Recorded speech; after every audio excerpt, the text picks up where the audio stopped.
This busted, algae-stained hot tub sitting on my property may look like just another piece of forgotten junk, but it's not what you think. See, I didn't buy it, I didn't move it, and I definitely didn't ask for it. Karen, the queen of our local HOA, thought she could sneak it onto my land like I was running the neighborhood landfill. No warning. No epalegi.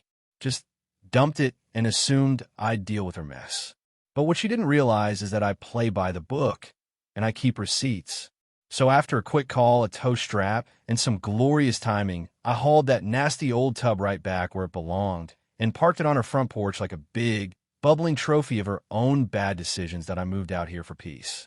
That's what it always came down to, not acreage, not taxes, not even the view, just peace. I bought my parcel 5 years ago, a clean-cut wedge of land that butted up against a newer suburban development. They had cul-de-sacs and mailboxes shaped like lighthouses. I had oak trees, a gravel driveway, and space to breathe. And that was the plan from the start. Stay out of their way, and they'd stay out of mine. Legally, my property wasn't under HOA jurisdiction. I'd confirmed that twice before signing. No shared bylaws, no covenant rules, no community parking codes. I kept to myself, took care of my land, and lived quiet. Most of the neighborhood folks seemed nice enough. Retirees who waved from their porches, joggers with earbuds, and golden retrievers. The only real ripple in the otherwise glassy lake of neighborly coexistence? Karen, you know the type. She wore a Bluetooth earpiece, even when she wasn't on a call. Walked around with a clipboard like it was part of her skeleton. Always had that tight, purse smile like she'd smelled something sour, and wanted you to know she was being polite by not mentioning it. President of the HOA? Naturally. Unofficial president of everyone's business, too. At first, she was just background noise. I'd see her out patrolling the sidewalks, occasionally stopping to scold someone's trash bins or measuring the length of a basketball hoop shadow. Once, she even tried to hand me an approved lawn maintenance vendor list. I told her thanks, but I'm on my own yard. She didn't like that. Said something about community cohesion. I shrugged it off. She'd learn eventually that I wasn't interested in getting absorbed into her clipboard kingdom. And for a while, it was fine. Peaceful, even. I spent my weekends tending to my garden beds, fixing the shed, grilling on Saturdays. I'd order in bulk sometimes. Bags of mulch, tools, firewood. And Karen always had something to say about visual impact or delivery schedules, but nothing I couldn't ignore with a polite smile and a turn of the key in my front door. Then came a hot tub. It was a Tuesday morning. I remember because I was having coffee and scrolling through the weather radar, debating whether to paint the fence that day or wait for the weekend. I glanced out toward the side lot where I kept things tidy, an open area I used for storing lumber and firewood, and nearly dropped my mug. Sitting smack in the middle of my side lot was a broken-down, algae-stained hot tub. It looked like it had survived a hurricane and then been abandoned in a swamp. Cracked fiberglass, mold on the seat cushions, missing cover, and a lingering smell that even the wind didn't want to carry. At first, I genuinely thought it was a prank. Some neighborhood teens with a strange sense of humor. Maybe. But no, this thing was positioned. Like someone had hauled it in with a dolly and dropped it off with purpose. The muddy drag marks ended at my gravel path, and there were no tire tracks from my own side. Someone had walked this tub onto my property, like it belonged there. Confused, I walked over to inspect. No note. No explanation. Just the hulk of a hot tub staring back at me like it had claimed new territory. I checked my security footage. Sure enough, at 5:22 a.m., a pickup truck with no plates visible stopped on the HOA side of the road. 2 people got out. One was unmistakably Karen. You could see the clipboard in her hand, even on the grainy camera. The other was a guy in a neon vest. They dragged that monstrous thing across the road and onto my lot like it was their personal drop-off zone. No chum, no hesitation. That's when the peace started to crack. Not because of the tub itself, though believe me, it was revolting, but because of what it meant. Karen didn't see my property line as a boundary. She saw it as a suggestion, one that could be ignored if it didn't fit her version of community harmony. I stood there for a while, looking at the tub, my hand in my pockets. No dai, just that deep, steady pressure that builds up in your chest when you realize someone has crossed a line, not by accident, but with full intention. This wasn't just a junk dump. It was a message.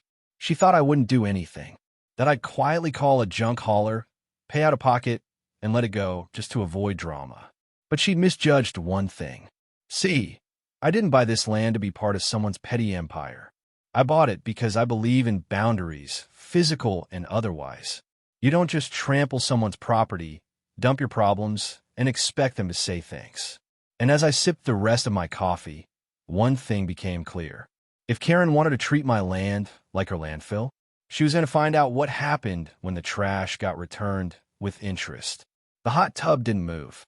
3 days later, it was still there, sitting like a bloated fiberglass corpse on my lot, soaking in rainwater and neighborhood rumors. A few of the HOA residents walked by and gave me sidelong glances, the kind that said, "So you're the guy who collects garbage on his land." I didn't flinch. Let them wonder. I had something better than gossip. I had footage. I reviewed the security cam over and over again, partly because I couldn't believe what I was seeing. Karen, clipboard in hand, even in the darkness, giving a thumbs up as a man in a vest helped her drag the busted tub across the property line. They didn't even bother hiding. They didn't care. It wasn't hard to track her down. I waited until she was out doing her morning lap around the block, pretending to inspect mailbox heights or whatever fake authority she was pushing that week. She always timed it for 8 a.m. sharp, right when most people were leaving for work, just in case she could catch someone with a non-regulation recycling bin. I caught her just as she paused to adjust her sunglasses, the kind with little gold accents that matched her smug smile. "Karen," I said calmly, stepping onto the sidewalk. "We need to talk about the hot tub." She tilted her head like a curious bird. "Excuse me?" "The one that magically appeared on my land Tuesday morning," I said. "I've got security footage. It's you, with a guy in a vest, dragging it across the road, onto my lot." She blinked, slow, measured, then gave the smallest, tightest smile I'd ever seen. "I think you're mistaken. I certainly haven't placed anything on your lot." I pulled out my phone. "Want to watch it together?" She didn't even glance at the screen. "If you try to accuse me of something, I suggest you tread carefully. Harassment of an HOA official is taken very seriously." "Karen," I said evenly, "you're not the mayor. You're not the sheriff. You're a neighbor who dumped garbage on private property." Her face turned slightly red, but she recovered fast. "I'm warning you. If you continue to spread false accusations, I will report you for slander." I didn't respond, just held her gaze until she finally looked away and kept walking, mumbling something about keeping up appearances. It wasn't just denial, it was a challenge.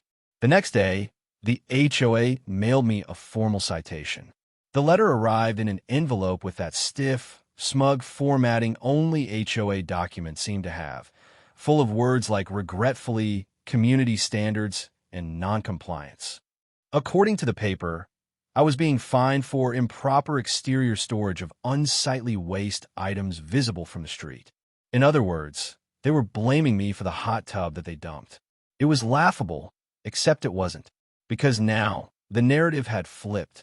Karen wasn't just denying what she did. She was turning it around and weaponizing HOA bureaucracy to make me the problem. I took a walk that evening just to clear my head, and sure enough, I overheard 2 residents whispering near the mailbox cluster. "He's got that giant tub just rotting out there. I heard it's been there for weeks. Some kind of junk collection." I didn't confront them. Not yet. This wasn't the time for shouting matches. Karen had moved the battle onto paper, where signatures matter more than stories, and I wasn't about to lose on her turf. Instead, I called the HOA office to challenge the citation. No one picked up. I left a message. 2 days later, I got a reply email from the HOA's Community Oversight Committee, stating that the citation was upheld following a visual confirmation by the board president. Translation: Karen. The gall was incredible. She'd orchestrated the whole mess, and now she was doubling down like I was the villain. I could almost admire the commitment, if it weren't so infuriating. But I wasn't going to let it slide. I compiled everything: timestamped security footage, deed information proving property boundaries, photos of the tub and its drag marks, and a copy of the HOA's own covenant showing they had no authority over my lot. Every document lined up in my folder like soldiers waiting for orders. Meanwhile, the tub became a silent monument to HOA arrogance. Kids started asking if I was starting a water park. A delivery driver took one look and asked if I was starting a yard sale. I smiled through it all, because every joke, every comment, every stare was ammo for what came next. Karen must have thought I'd cave, that I'd pay the fine, quietly dispose of the tub, and move on like everyone else did when she threw her weight around. But I wasn't everyone else. I wasn't just defending a piece of land. I was defending my line, the one she thought she could cross without consequence. And I had just started warming up. It took exactly 2 phone calls to solve the hot tub problem. Not through lawyers, not through more HOA appeals, not through shouting on doorsteps, just 2 calm, documented phone calls. One to a local towing company, the other to the city clerk's office, where I confirmed that the property line was clearly and legally mine, and that transporting unwanted debris back to its origin didn't violate any municipal dumping laws, as long as it wasn't left on public land. Karen's porch, I confirmed, did not count as public land. I printed the footage, not for court, not for a hearing, but because I wanted the driver to know exactly who he was picking up from and where it was going. I handed him a manila folder with screenshots, maps, and the simplest instructions I could write. Pick up this hot tub from here. Return to the porch shown on page 2. The driver was a man named Vic, older guy, gray ponytail, trucker's tan, and a face that said he'd seen worse than a busted hot tub. He grinned halfway through the folder. Seriously? She'd dump this on your land and then find you for it. Yep. He whistled low. You want it set on her grass? Or dead center on the porch? I said, facing the door. I'll leave room for some signage. Big logo. You got it, boss. I didn't watch the delivery happen in person. I didn't need to. I had 4 separate camera angles, 2 from my driveway, 1 from my neighbor's porch, he volunteered, and 1 from across the street. Between the footage and the crowd that gathered, I would later get a dozen different angles of what happened when Karen opened her front door and saw the hot tub staring back at her like a bloated, fiberglass ghost from her past. It sat there like a monument to her arrogance. Rain-streaked, chipped, filled with dirty water, with a laminated sign duct-taped across the top. This belongs to you. Returned with courtesy. The scream was audible from 3 houses down. Karen came bursting out in flip-flops and a silk robe, nearly slipping on the wet tile, yelling incoherently as she slapped the laminated sign off and started trying to shove the tub, a 6-foot-wide, several hundred-pound fiberglass carcass, off her porch. Spoiler, she couldn't. A few neighbors had stepped outside to see what was going on, then a few more. Within 10 minutes, a small semicircle had formed, silent, curious, judgmental. Most of them just watched. A few whispered. One guy pulled out his phone. Another laughed. Karen spun around mid-tantrum and started yelling at them. He can't do this. This is illegal. You're all witnesses. He dumped garbage on my property. Someone asked calmly, didn't you dump it on his first? She froze. Then the HOA treasurer showed up. She had clearly been called in to handle things, but judging by her expression, this was the first she'd heard about it. She looked from the tub to the porch, then down at the laminated sign now, lying soggy at her feet. Her eyes scanned the gathering crowd. She turned to Karen. Did you use HOA resources to move this onto his land? Karen was red-faced. It was an eyesore. He was going to turn that lot into a dump site. I did what was necessary to protect community standards. That wasn't board approved. Well, I'm president. I don't need approval to make decisions in the interest of the community. You do when it involves spending HOA funds or trespassing on private land. At that moment, a neighbor, a middle-aged woman with a poodle and an iced coffee, muttered, "Guess that explains why our landscaping bill went up last quarter." Karen snapped. Are you seriously siding with him? He's the one bringing down property values with junk. The woman shrugged. Doesn't look like junk now. Looks like justice. The treasurer turned back toward the tub, arms crossed, clearly done with the drama. This is between you and him now, Karen. The HOA won't cover cleanup. If it was moved with association funds, that's on you personally. Karen stood frozen, the full weight of her mistake setting in. Her eyes darted toward the tub, then toward the quiet camera lenses she now realized were recording. She didn't scream again. She didn't argue. She just stormed back inside and slammed the door so hard it echoed across the street. The tub stayed for another 4 days. On the 5th, it was gone. Nobody knew exactly how or when. Some said she called a removal service at 4 a.m. Others said her son helped her roll it off the porch and smash it with a sledgehammer. No one really cared. The point had been made. For weeks afterward, the story spread across the entire HOA. Nobody wanted to take Karen's side. No one even defended the citation she sent me. Several people privately admitted they'd had issues with her before. Small stuff, but enough to make them feel trapped. Petty rules, phony violations, that ever-present clipboard of hers walking up and down the block like she owned it. But not anymore. I never said a word to her after that. I didn't need to. Every time I saw her driving by, she averted her eyes. The tub was gone, but the message was permanent. Some things don't need to be argued. They just need to be returned with a little flair. Karen didn't go down quietly. In the days following the hot tub incident, as it came to be known around the block, she doubled down. She tried spinning the story as a community effort, a misunderstanding, even claimed she was trying to protect the value of nearby lots. But she didn't expect just how many people had their own grievances, and how quickly her narrative would crumble once facts started doing the talking. The HOA board scheduled an emergency meeting after receiving over a dozen complaints and video clips from various neighbors. Turns out, I wasn't the only one recording. Half the block had footage. Karen directing a crew to dump the tub, shouting on her porch when it was returned, and berating neighbors who dare question her. I showed up to the meeting prepared. Flash drive with time-stamped security footage? Check. Printed receipts showing the hauling company, the legal parameters of the transport, and the name of the person who authorized the original dump? Double check. A copy of the municipal code highlighting property rights, unauthorized waste placement, and the legal definitions of trespass by dumping? Triple check. The room was filled with residents, more than I expected. Some are curious, some angry. A few came with folded arms and furrowed brows, longtime defenders of Karen who seemed unsure whether they were watching their queen fall or simply crack under pressure. The HOA president, not Karen, thankfully, but a man named Greg, opened the floor. His face was tight, professional, the way someone looks when they're preparing to moderate a courtroom, not a neighborhood debate. Let's begin with the issue of the hot tub removal and the alleged misuse of HOA authority and funds. Karen stood immediately, arms crossed, lips tight. Before anyone says anything, I want to clarify. Greg held up a hand. Karen, you'll have time to speak. But let's let Mr. Daniels, he nodded at me, present his account and evidence first. I stood slowly, calm, measured, no grand speeches. I didn't need theatrics.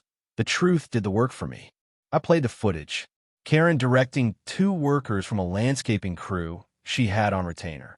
Her pointing to my lot. Her waving them forward as they unloaded the tub and drove off. Her smirking. I passed out printed receipts from the hauling company that confirmed they picked it up at my request after verifying the item matched the one delivered days before. Then I dropped the final piece, an HOA maintenance record showing funds used for community lot cleanup, dated the same day the tub was moved. Approved by Karen, not by the board. The room got real quiet after that. Greg cleared his throat. Karen, would you like to respond? She stammered, deflected, talked about community standards, preventative action, and miscommunication. But it didn't matter. The damage was done. One board member, Denise, a woman I'd only met once, leaned forward and asked plainly, did you have authorization to spend HOA funds on that removal? Karen's eyes darted. I acted in the best interest. That's not what I asked. Karen went pale. Greg sighed. Let's take a vote.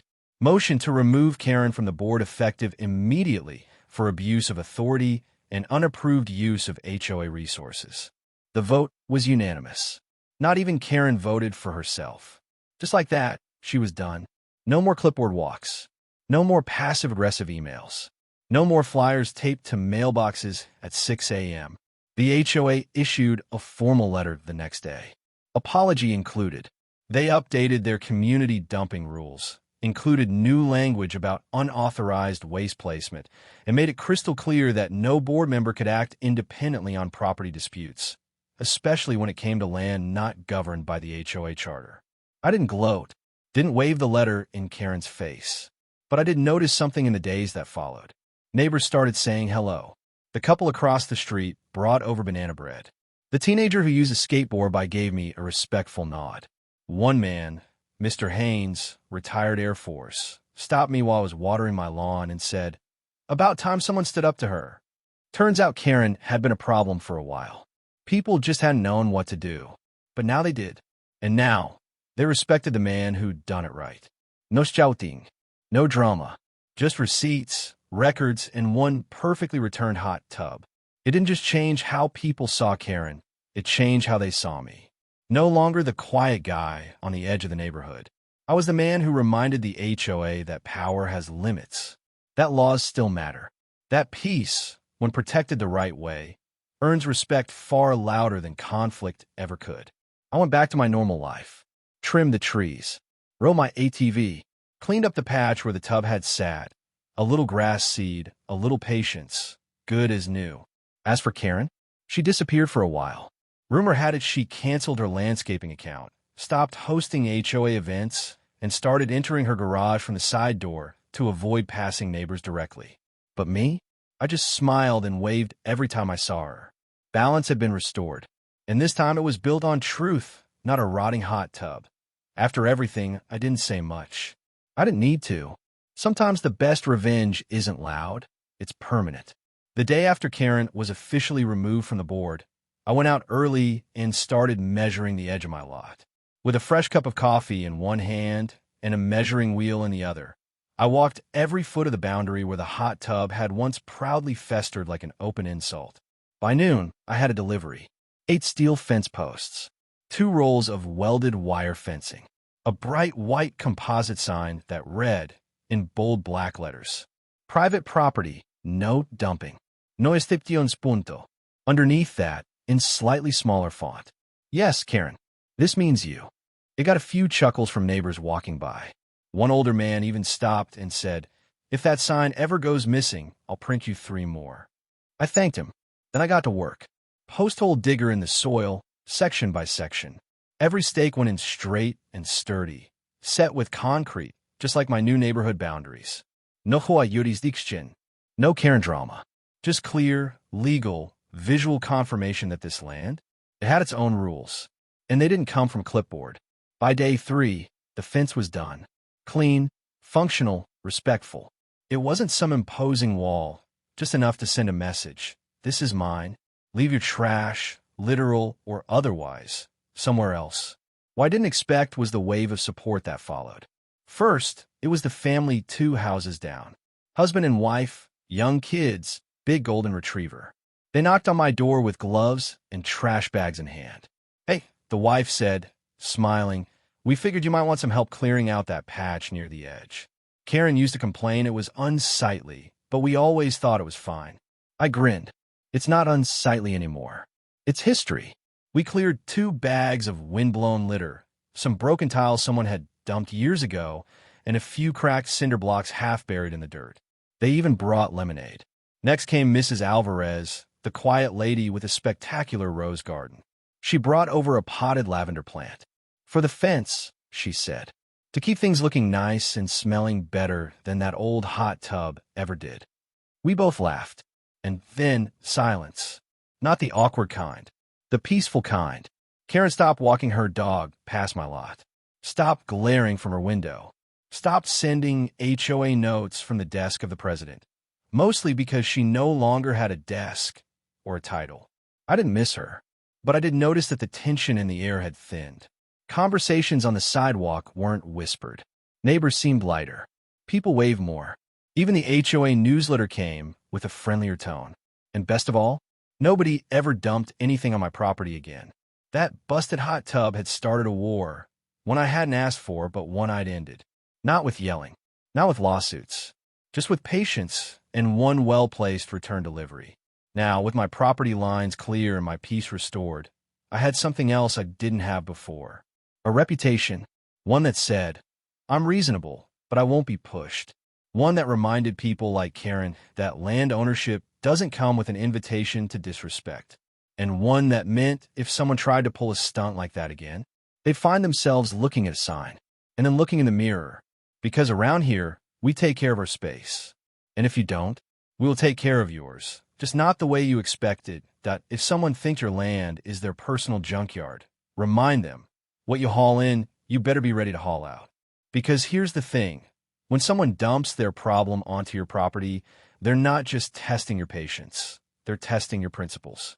Karen thought I'd ignore it, that I'd roll my eyes, grumble, and quietly dispose of her mess. But when you live next to someone who mistakes entitlement for authority, the best lesson isn't taught through shouting. It's delivered in full view with receipts and a dolly. And sometimes that lesson weighs about 400 pounds, smells like mildew, and lands squarely on their front porch. You don't have to scream to win.